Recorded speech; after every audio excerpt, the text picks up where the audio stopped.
You're listening to the micro version of the Savage Lovecast at savage.love. If you're stuck in a relationship quandary, or if you're looking for sexual harmony, well, there's nothing you can't ask on the Savage Lovecast. I was rooting for Croatia. If you don't know what I mean by that, you weren't glued to your TV on Saturday afternoon, and you probably are straight. If you know what I mean by that, you are watching TV on Saturday afternoon, and you are probably gay. Because when I say I was rooting for Croatia, I am not, of course, referring to the War of Croatian Succession, which raged from 1091 to 1102. I am referring to the pan-European pop song contest known as Eurovision, which has been raging since 1956, minus Russia since the invasion of Ukraine in 2022, plus Australia since 2015, because why not? And also plus Israel, which has been a part of the show since 1973, but whose participation this year was predictably controversial. Going to quickly re-up here my call for a ceasefire in Gaza and the release of all Israeli hostages. All right. Eurovision finals for 2024 were on Saturday night if you were in Europe, Saturday afternoon if you were in North America.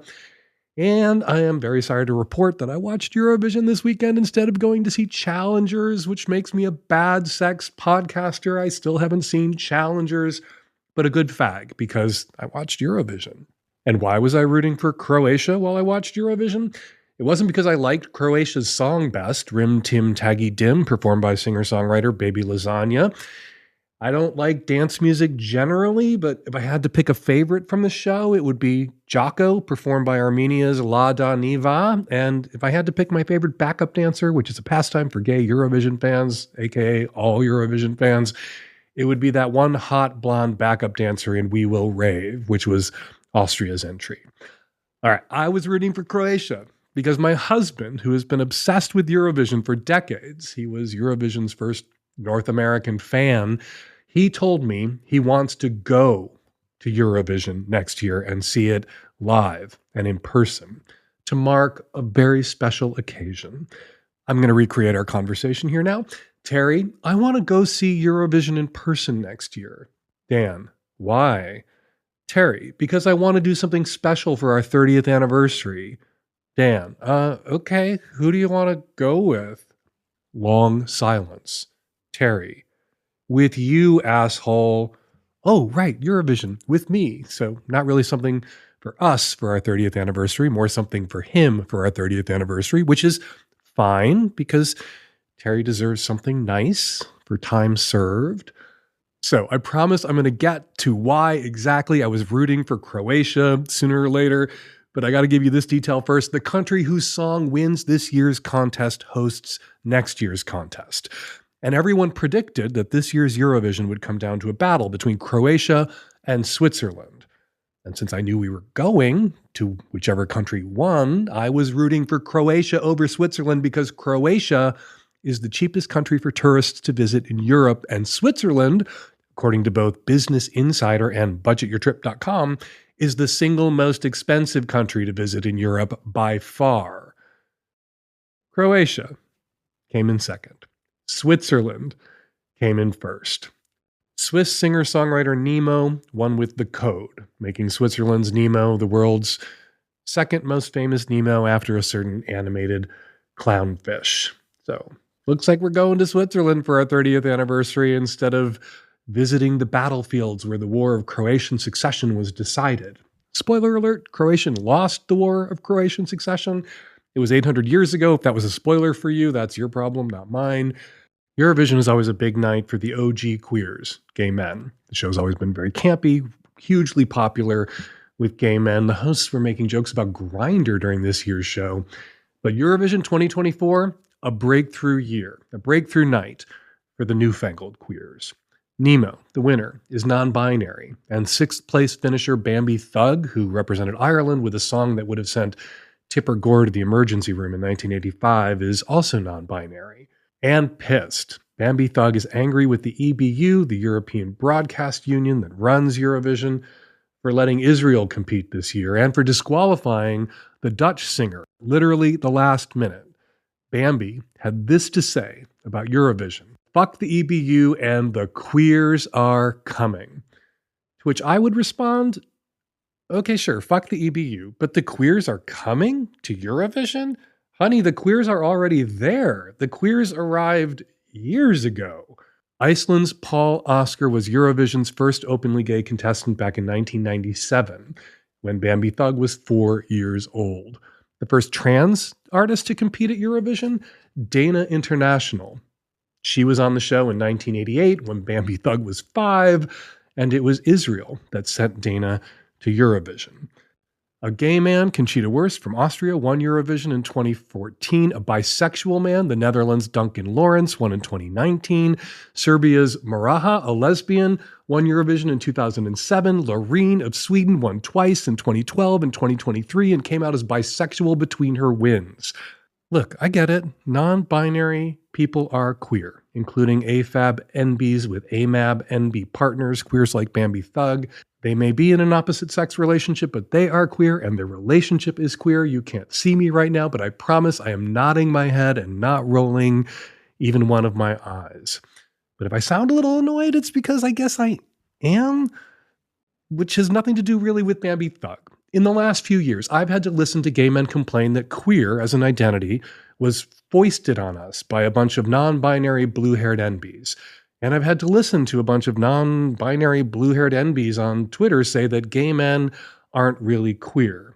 And the next tweet, they complain about gatekeeping. I want to read something here.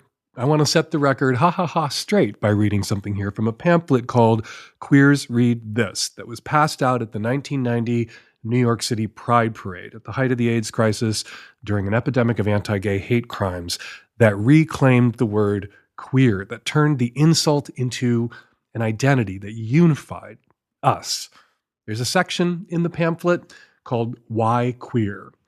Gay is great, the authors write. It has its place. But when a lot of lesbians and gay men wake up in the morning, we feel angry and disgusted, not gay. So we've chosen to call ourselves queer. Queer, unlike gay, doesn't mean male. And when spoken to other gays and lesbians, it's a way of suggesting we close ranks and forget our individual differences because we face a more insidious common enemy. Queer can be a rough word, but it is a weapon we can steal from the homophobes' hands. Queer, in 1990, included people the authors of Queers Read This overlooked at the time, bisexual people and trans people, as well as people the authors of Queers Read This couldn't have seen coming, people like Nemo and Baby Thug. So, again, setting the record straight, queer wasn't imposed on gay men by blue-haired NBs. We reclaimed queer with lesbians and popularized its use. And non-binary blue-haired NBs, I'm sorry, you don't get to complain bitterly about gatekeeping with one tweet and in the next tell gay men we aren't queer. I'm sincerely happy to see non-binary queer people having their moment at Eurovision. I actually loved Nemo's song. I only voted against them because Switzerland is the single most fucking expensive country in Europe for tourists to visit. But I do want to say, for the record, that gay men and lesbians and bisexuals and trans people, the OG queers, not only were we already at Eurovision, we opened the doors to the stages where Nemo and Bambi Thug absolutely killed it this weekend. All right, coming up on today's show, on the micro, tons of your Qs, lots of my As, and on the Magnum Savage Lovecast that you can subscribe to at savage.love, Peggy Orenstein, author of Boys and Sex and Girls and Sex and 6 or 7 other books, is here to talk about her recent piece in the New York Times on the dangerous sexual practice of choking, a piece that went insanely viral. And then Peggy sticks around to try her hand at giving a little sex advice with me. Also, we've got a new Sex and Politics coming out this Thursday. That's our bonus podcast for Savage Lovecast Magnum subscribers, where I talk at length about politics with my guests. Joining me for this Sex and Politics, Diana Adams, a lawyer who does amazing work securing legal rights for queer and poly folks and people whose families don't fit the heteronormative mold, or the homonormative mold for that matter. Magnum subs, you will see my conversation with Diana Adams pop into your feeds on Thursday. Micro listeners, you will also get a little taste of that conversation in your feeds. And we have a very special treat for everyone that we're dropping into our show notes, a song from Eurovision 1969, Norway's entry, Wee Wee Wee, sung by Kirsty Sparbo. I want to thank Ted, who brought it to my attention. Ted wanted to make sure I saw it because Sparbo is singing about being polyamorous. Go to the show notes at savage.love to see the video and to hear the song. And while you're there, be sure to check out the comment thread on the show and jump in with a comment of your own. All right, if you're a Magnum sub, show starts now. If you are not yet a Magnum sub, you're going to have to listen to these ads before the start of the show. This episode is brought to you by Helix Sleep, the very best mattress designed with your comfort in mind. For the month of May, get up to 30% off a mattress purchase plus 2 free pillows at helixsleep.com/savage. This episode of the Savage Lovecast is brought to you by Dipsea. Dipsea is an app full of hundreds of short, sexy audio stories designed by women for women. Get an extended 30-day free trial when you go to dipseastories.com/savage. This episode is brought to you by the Meridian Trimmer, the very best tool for trimming your body hair. Go to meridiangrooming.com and use the code SAVAGE for an exclusive 15% off. Hey, Dan. I'm calling with kind of a hygiene question. I recently started dating someone who has a history of dipping a lot for like 6 or 7 years.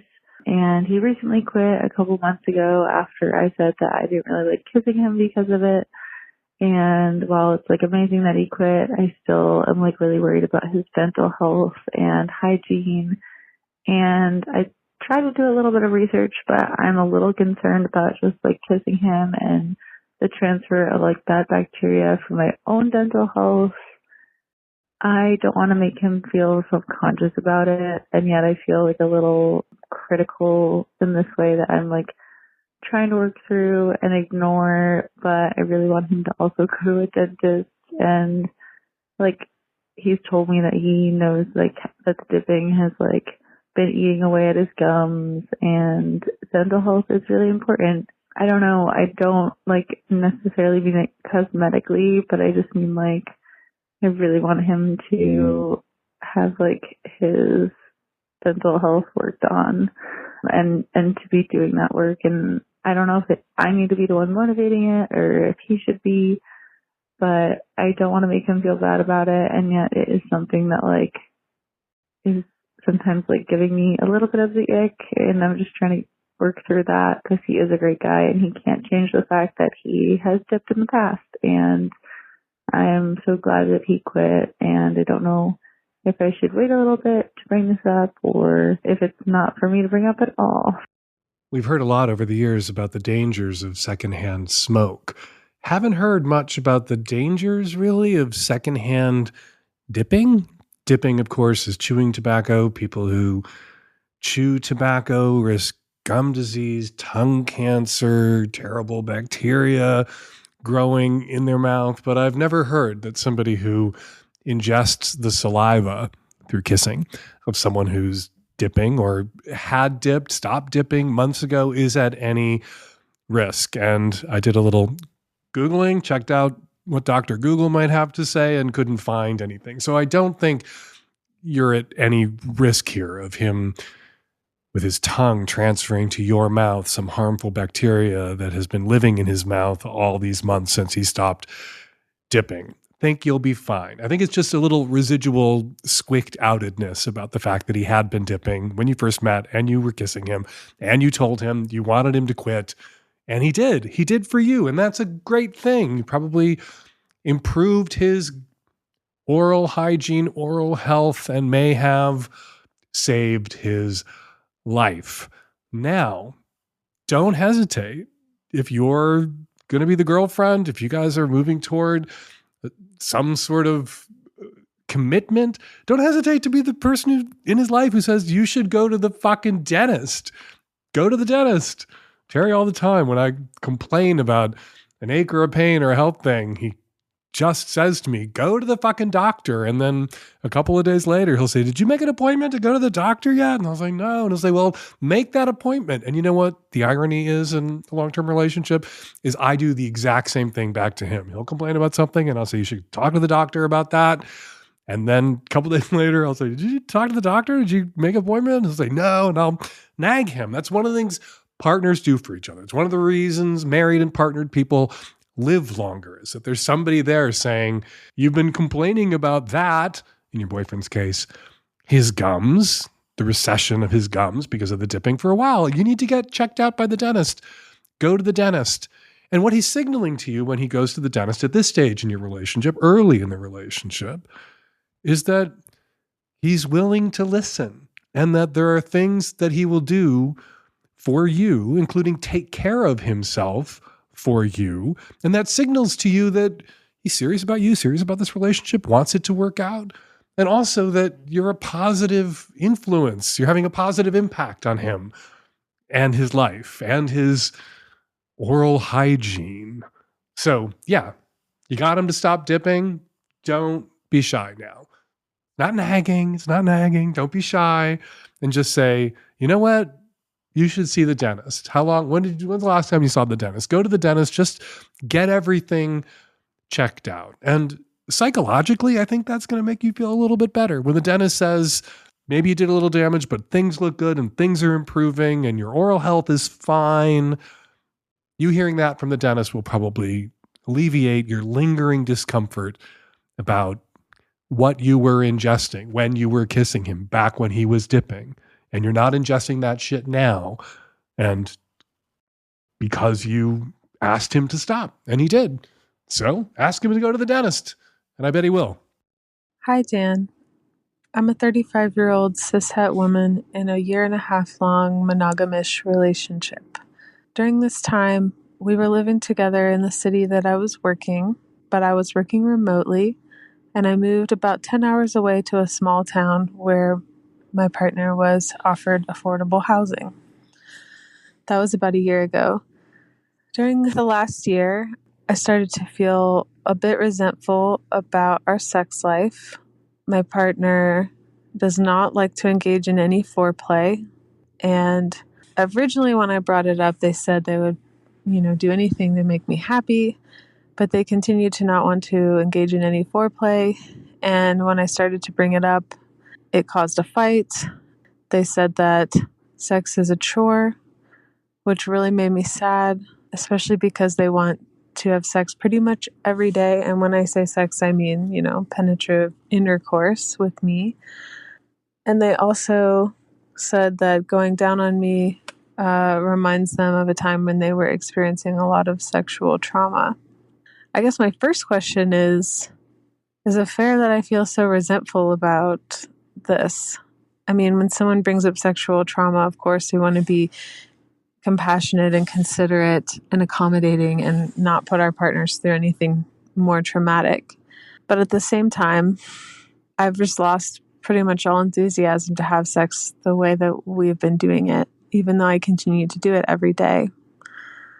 The second issue is that my job is going back in person. So I have to choose between moving back to the city that I loved, but alone, or stay in this small town, lose my job basically, and find a new job here. Am I just scapegoating the sexual issue and kind of replacing it with this issue about my job? Because on the one hand, I feel like it's an easy out. I can just say I want to keep my job, and then we don't ever have to bring up this touchy sexual issue ever again. Or, is that kind of a cheap thing to do? I think this is a false choice. It's not choose the job as the reason you're exiting this relationship or point to your sexual dissatisfaction in this relationship as a reason to exit this relationship. I think you should blow it all the fuck up. You should tell this guy, look, my job's going back to in-person. I'm not going to quit my job or try to find a new job here. I'm moving back to the city that I love. And part of what's motivating me to move back to the city I love for the job that I already have is that we're just not working out. We're sexually incompatible. You are not satisfying me sexually. And I've tried to address it with you. I've brought it up. I've talked about it, and there's been no change. So I am out. Seems to me that if the sex were working and your partner were attentive and valued or prioritized your pleasure at all and wasn't just using you like a fuck puppet whenever he felt like it, you might be tempted to stay and get your resume out there and find a new job. But the relationship's not working out. And he needs to know why it's not working out. He needs to know that you don't want him to come with you.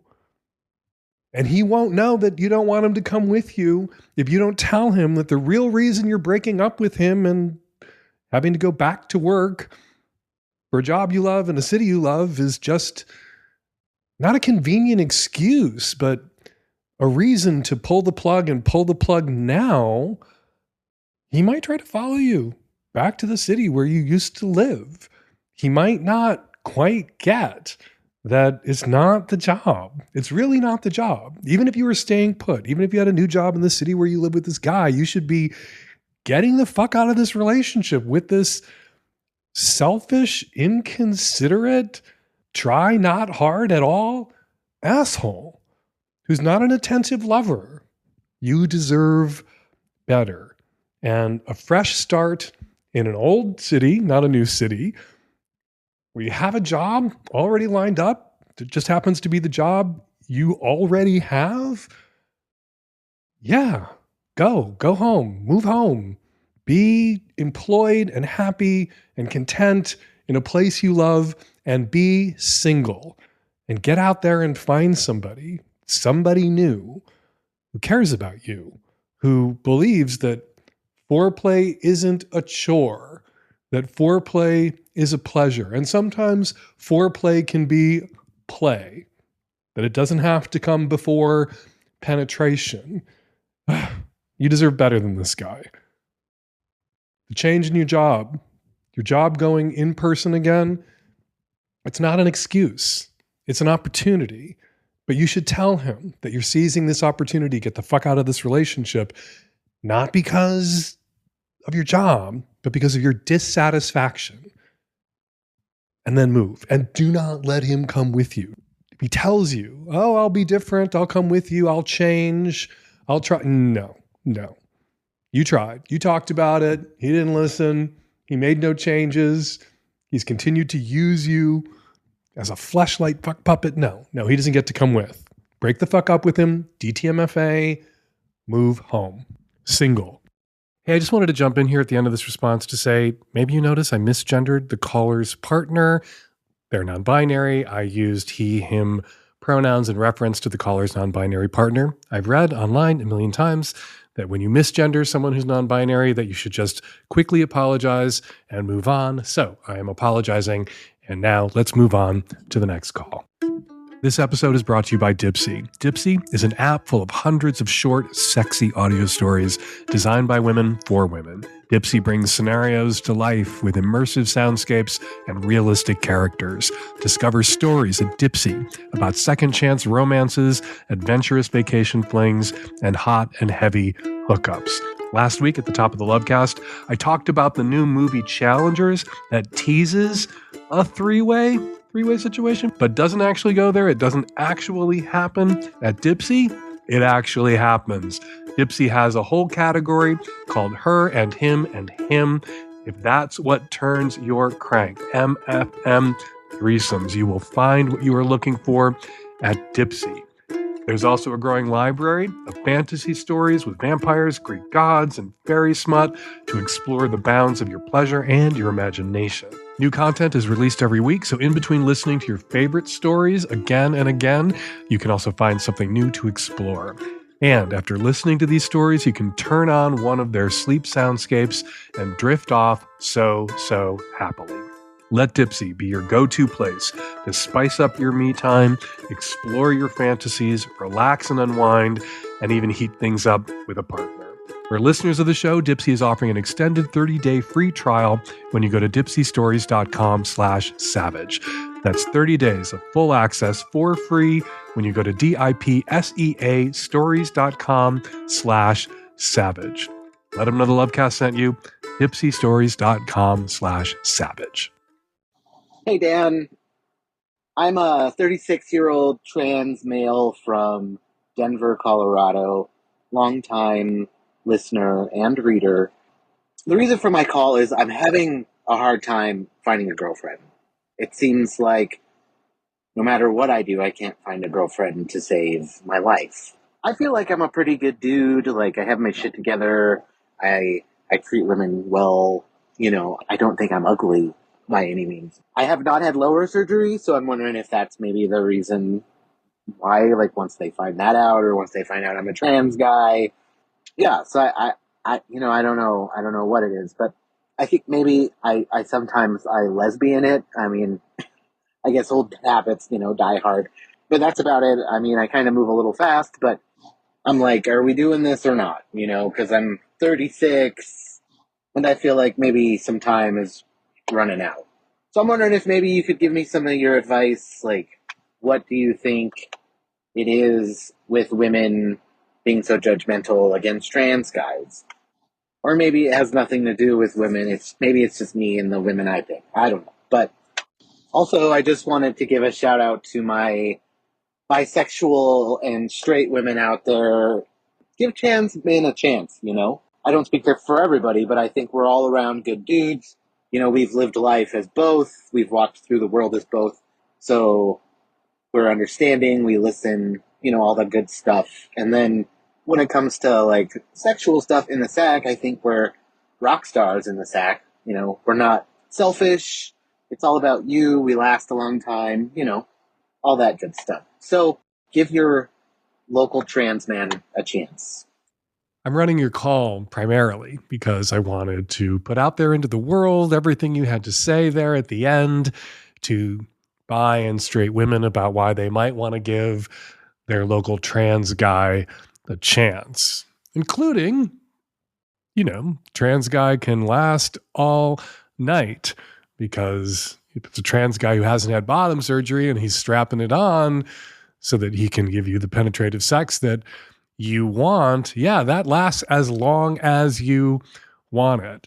The only thing I wanted to flag from the question part of your call, as opposed to the rallying cry part of your call that I fully endorse, is you said when the women that you date find out that you haven't had lower surgery, or once they find out you're a trans guy, that's when things go south or end. And maybe you're dating some people that you're meeting the way people used to meet at work, on the street, at school, and it's not immediately apparent that you're a trans guy, and that has to be disclosed at some point. And you may have disclosed that to a series of cis women who were not the kind of cis women who could see themselves dating a trans guy. I don't think the fact that you haven't had bottom surgery is going to be an issue for a lot of straight and bi women who are open to dating trans guys. Most trans guys don't get bottom surgery. Bottom surgery has many complications, and most trans guys that I know haven't had bottom surgery and get along just fine with the genitals that they were born with and that they still love, and toys and strap-ons, and can express themselves and enjoy sex and meet their partner's needs. And like you said, last all night. So I would just encourage you that in addition, if this is the issue, that you're meeting cis women, bi women, straight women, hopefully you're open to dating trans women as well, but you're meeting them in contexts where the trans thing is going to have to be disclosed, and the assumption they made about the genitalia you might have could be, a bump for them, something that they bump on. I hope you're also doing yourself the favor of disclosing that you're a trans guy on dating apps if you live in a place where you feel comfortable and safe being out as a trans person. And of course, not all trans people do, but if you do, putting that out there in the world, okay, you might meet some women who fetishize your transness. Maybe. You might also meet some women that you being a trans guy is irrelevant, or all the advantages you cited to being with a trans guy, including the ability to last all night, are a selling point. Something that a woman who's dated other trans guys liked and would like to have in their life again, or something that a woman who hasn't dated a trans guy before is open to and may even want to date a trans guy for the reasons that you laid out, even if they've never dated a trans guy before. So in addition to meeting people where your transness and the bottom surgery thing will have to be disclosed down the road, If you feel safe putting it on dating apps, putting it out there to people before you meet them, well, then the people who slide into your DMs or send you a message on OkCupid or Hinge or Tinder for people who want to date identical twins will know, and it will be a non-issue and not something that when you have to disclose it could derail the relationship because you disclosed it in advance at the start. Good luck. There's a lot of people out there your age who are single and frustrated and want to pin their frustrations on something. And usually people will pick something obvious. Their age, their size, their transness, their queerness, their whateverness. Sometimes it can be, just wanted to tack this on here at the end, caller. It can just be a coincidence. It can just be a string of bad luck. But if you've noticed, again and again, it's the when you told them you were trans was the problem. Really, try telling them you're trans before the first date, before the first meeting, before the first text exchange. I've been traveling a bit lately, but no matter where I land, whether it's at my boyfriend's place or at home with my husband, I am so happy to crash on a Helix Sleep mattress. The Helix lineup offers 20 unique mattresses, including the award-winning Luxe Collection, that's ours, the newly released Helix Elite Collection, a mattress designed for big and tall sleepers, and even a mattress made just for kids. To figure out which mattress is right for you, take the Helix Sleep Quiz like we did to find your perfect mattress in under 2 minutes, and your personalized mattress, your perfect mattress, will be shipped straight to your door, free of charge. And with Helix's 100-night sleep trial, you can try out your new mattress, see how your body adjusts, and if you decide it's not the best fit for you, you're welcome to return it for a full refund. Helix offers models with memory foam layers to provide optimal pressure relief if you sleep on your side, or models with a more responsive foam to cradle your body for essential support in stomach and back sleeping positions. Plus, enhanced cooling features to keep you from overheating at night, which is important for me because both of my guys are furnaces. Helix mattresses all come with a 10 or 15-year warranty, depending on the model. Other mattress companies use fiberglass as a flame retardant in their products, but Helix mattresses are free of harmful fiberglass materials. In fact, Helix owns its own manufacturing facility, which is entirely free of products containing fiberglass. And again, Helix offers a 100-night trial to try out your new Helix mattress and a 10 to 15-year warranty. For the month of May, Helix is offering 30% off Elite and Luxe models and 25% off Core models. And they all come with 2 free pillows. Let them know the Lovecast sent you by going to helixsleep.com/savage. With Helix, better sleep starts now. Hey, Dan. I'm a 40-year-old gay guy from the Rocky Mountains. I'm HIV positive. I'm undetectable, though. I've been undetectable for a while. I get my labs done regularly. I also take DoxyPep. I've been monkeypox vaccinated, all that stuff. On my Grindr profile, I'm open about that. I indicate that I'm positive, that I'm undetectable. I indicate the last dates that I've been tested and all of that. So my question is, when I hook up with guys, I don't always necessarily bring it up. I don't always say, hey, by the way, I'm undetectable, since it's in my profile. And I guess maybe stupidly, I assume that they look at that. Do I need to bring that up with everyone that I sleep with? Or is it just being in my profile enough? I asked because I had a situation recently where I hooked up with this guy. It was great, and then I get home and he's texting me freaking out because he just now saw my profile that I'm HIV positive, undetectable. He didn't know what that meant, so I spent some time educating him and sending him some links on what being undetectable means and assured him that he was safe and fine. And, and that seemed to calm him down. But I'm just wondering, is this a conversation that I need to be having with everyone since it's on my profile? I mean, when I go out to like big sex parties and things, I'm not telling every single person that I sleep with that I'm HIV positive, undetectable. Maybe I should be. I don't know. Am I fucking up here, or what's the way to deal with this? If it's right there in your Grindr profile, I don't think you're obligated to disclose it. You might want to disclose it to avoid having exactly this conversation again in the future. You could even just say, hey, did you read my entire profile?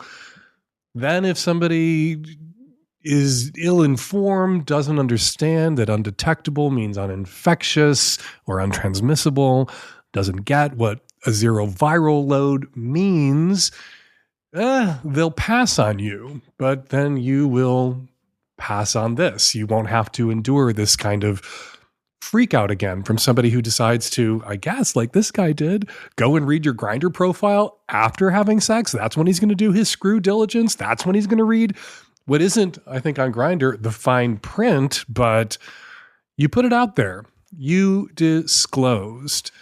As for sex parties, as for group sex, I think it is just understood at sex parties, at big gay sex parties, that people need to be looking out for themselves, but also people know that a certain number of people in the room are probably HIV positive. Hopefully they are on medications. Hopefully they're compliant with their drug regimen and are undetectable, and therefore their HIV is untransmissible.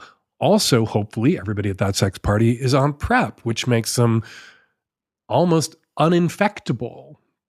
That's why we see HIV infection rates falling in certain segments of the gay community, segments of the gay community that have access to PrEP and treatment. But yeah, I don't think everybody with a sexually transmitted infection at a large group sex party is obligated to run around the room telling everybody what everybody at that sex party should assume. If you're at a sex party with 100 guys, a certain significant percentage of those guys are going to have HIV and possibly other sexually transmitted infections, which is why you can, if you really want to protect yourself, insist on condoms at some sex parties. Unfortunately, if you insist on condoms, you will be shown the door. But you can also protect yourself with PrEP, with DoxyPep, or by enjoying sexual activities that don't place you at significant risk of acquiring significant sexually transmitted infections like HIV. I don't think you did anything wrong. Personally, you disclosed, it's on your Grindr profile. Somebody wants to fuck you. Yeah, they should read your Grindr profile before they fuck you, not after. This episode is brought to you by the Meridian Trimmer, my new favorite tool for shaving down there. Meridian offers powerful trimmers that cut through even the coarsest hair, but their trimmers are gentle enough for your privates. You'll enjoy a comfortable shave below the belt with no nicks, cuts, or ingrowns. Meridian trimmers are for men, they're for women, they're for non-binary folks, and they're for any style, whether you prefer completely bare, neatly trimmed scruff, or a well-rounded bush. This high-quality waterproof trimmer is fitted with a 6,000 RPM motor, safe ceramic blades, and an anti-nick shaving guard. And Meridian has so many happy customers, over 1,000 5-star reviews online. With the Meridian Trimmer, you can get your body hair looking just how you like it and feel good and sexy with your fuzz. Get a Meridian Trimmer today for the ultimate trimming experience without the pain, discomfort, or awkwardness. Order now and take control of your grooming routine on your own terms. Listeners of the Savage Lovecast get an extra 15% off your order using the coupon code SAVAGE. Go to MERIDIAN grooming.com and use the code SAVAGE for an exclusive 15% off. You deserve a better and safer below-the-belt trimming experience, and with Meridian Trimmer, you can get one today. Hey, Dan. So I'm calling because I wanted to talk about something that I've been feeling a little bit stuck with. It's a kink of mine. It's called Wet and Messy, or also like WHAM for short. Pretty much it involves getting covered in like substances, whether that be like slime or like getting pied or wrestling in the mud or lube wrestling, that sort of thing. That's kind of my kink. And I've been feeling a little bit stuck with it the last few years, mainly ashamed, and don't know how to really break past it. I've gotten together with guys on this in the past, so hooked up and have actually done this through a site that's like sort of I like to think of like a safe space for people who are into this sort of kink. I've been together with my current long-term boyfriend for a few years now, and I've even brought this up to him, that I'm into it, and he's even offered to indulge in it, but I've kind of shot it down and have sort of like backed off from this kink, and I felt ashamed about it. So was kind of wondering if you have any advice on something like this. Just trying to break past this side of me that's like, I know it's harmless and something to be enjoyed, but I can't help but feel some sort of level of shame about it. I gotta say, it seems a little nuts to me that you were able to get past the shame of being gay. You put dicks in your mouth, you have sex with other men, you maybe, like a lot of gay men, put your tongue in other men's butts before you fuck their butts. And yet, even though you were able to work through the shame that so many people attach to gay sex and accept yourself and have a boyfriend, you aren't able somehow to exercise the same muscle in overcoming the shame that is attached to your kink. And I don't think, as you don't, when you think about it logically, that there's anything for you to be ashamed about here. There's something that you like that other people don't like, and maybe some people don't get, but it doesn't hurt you. It doesn't hurt your partners. There are other people out there that share this kink that you can find thanks to the internet. The internet has truly transformed the lives of people with very niche kinks by creating communities where in the past no communities existed, and opportunities where in the past opportunities were few and far between. And you're able to enjoy this and act on it with other people who, what does it do for them? It does for them what it does for you. It creates joy. It makes them happy. It makes you happy. And your boyfriend who's offered to do this for you, he may be one of those people who's not offering to indulge their kinky partner in their kink, to control their kinky partner because they're insecure and don't want their kinky partner enjoying their kinks with anybody else, but because he's truly invested in your pleasure. And even though this isn't his thing, he might take pleasure from providing you with this pleasure. And every once in a while, a kink is contagious. Every once in a while, somebody indulges a partner in their thing, and they think, well, this isn't my thing, but my partner likes this, so I'm going to do it for them. And it sparks something. I don't think it creates a kink where none existed, but sometimes somebody else's kink vibes with something in your erotic imagination that was there, and a kind of graft takes. So letting your boyfriend do this for you, if he's doing it for you for the right reasons, he may wind up being just as into it as you are. I've always said, if you listen to the show, you've heard me say, two kinds of guys you meet at big fetish events. You meet the guys who were tying themselves up when they were 12, and you meet the guys who fell in love with those guys and then fell in love with tying those guys up. Your partner may fall in love with hitting you with pies and dumping paint and syrup and goo all over you.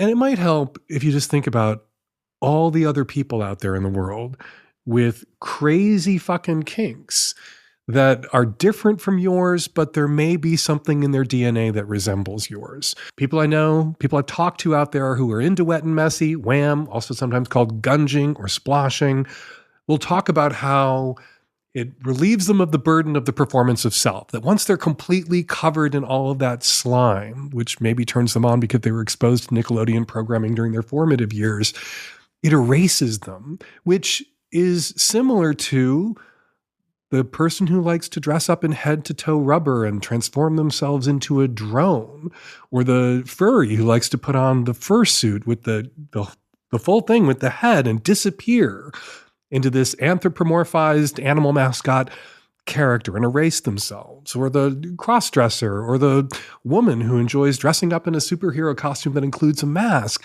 That erasure of self, that relieved of the burden of performing yourself, that rubbering up provides to the drone, or that wet and messy provides to you, not my thing. I get it. It's understandable. And I think your boyfriend is saying to you that he kind of gets it too. And he wants to go there for you. And you should let him. And you should let yourself. Dude, time's a-wasting. Your kink is not going anywhere. If this makes your dick hard and has been making your dick hard for decades, it is going to make your dick hard forever. And there will come a point, maybe 5 years from now, 10 years from now, where you finally accepted yourself and you're no longer as inhibited as you are now. And you're going to look back at this time The decade of your 20s already gone, and this time in your 30s, which tick-tock, time's a wasting, and you're going to regret all the pleasurable experiences, connections, joy you could have experienced, shared with guys you met through the Kink website who maybe then you had other things in common with and you made great friends because of your shared kink, or with your boyfriend who, for all you know, after he does this with you a half a dozen times for you, is going to want to do it with you for himself or want you to do it for him too. That's sometimes how kinks work. Sometimes they are contagious.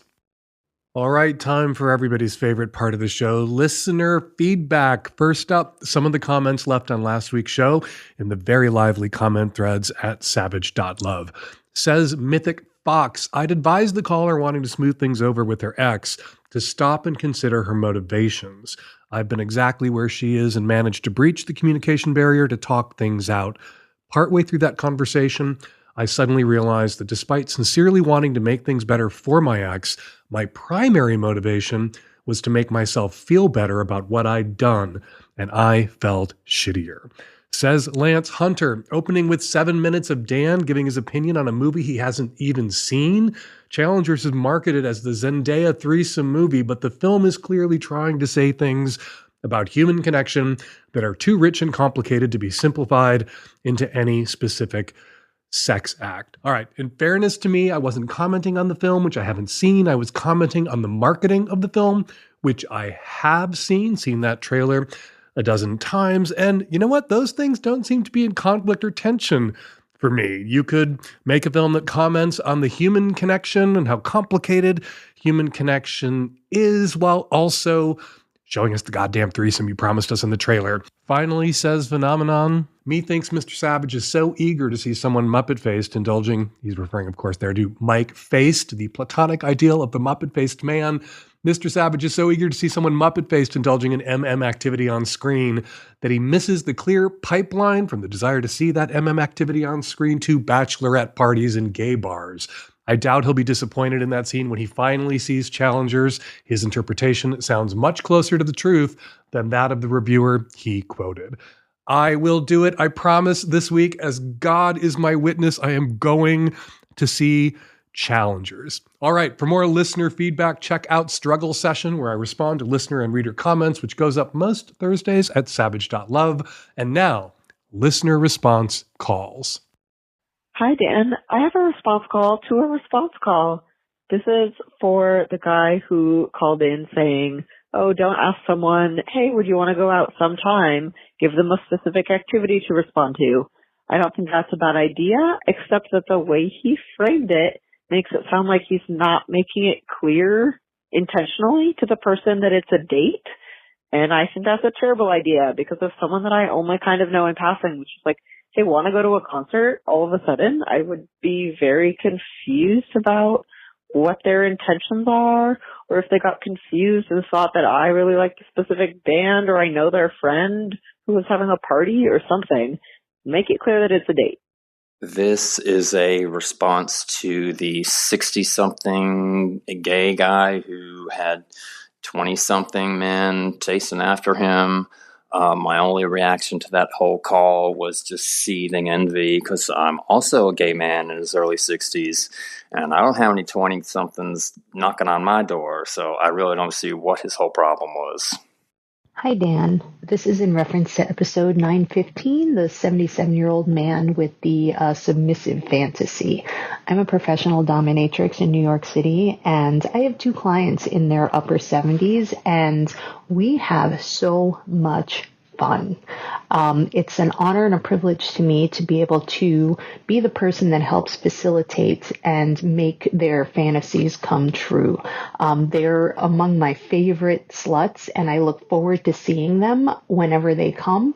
I really encourage this caller to try a professional dominatrix, somebody that can be more of a kinky genie rather than maybe a high protocol dominatrix. If he wants to do this, this is the best time to do it. And we're going to leave it there. We've got 3 great ways for you to get us your questions or comments for future shows. You can record your question at savage.love/askdan. or you can make a voice memo on your very own phone and email your question or comment to q@savage.love, or you can call us on our landline and leave us a message at 206-302-2064. Hump 2024 Part 1, my Dirty Little Film Festival, is coming to Brooklyn and Durham, North Carolina this weekend. To get tickets to these or any of our other spring tour shows, go to humpfilmfest.com right now. And while you're there, swing on over to humpfilmfest.com/submit to find out how you can get your dirty little masterpiece into Hump 2025. Follow me on Instagram and Threads at Dan Savage. Follow me on Blue Sky at Dan Savage. You can still find me at The Bad Place at Fake Dan Savage. To learn more about Peggy Orenstein's work, or to find out more about her books and to order one or two, check out her website, peggyorenstein.com. The Savage Lovecast is produced every week by Nancy Hartunian and me and the tech-savvy at-risk youth and Nancy. We will all be back at you next week with an installment of Savage Lovecast. Thank you for downloading.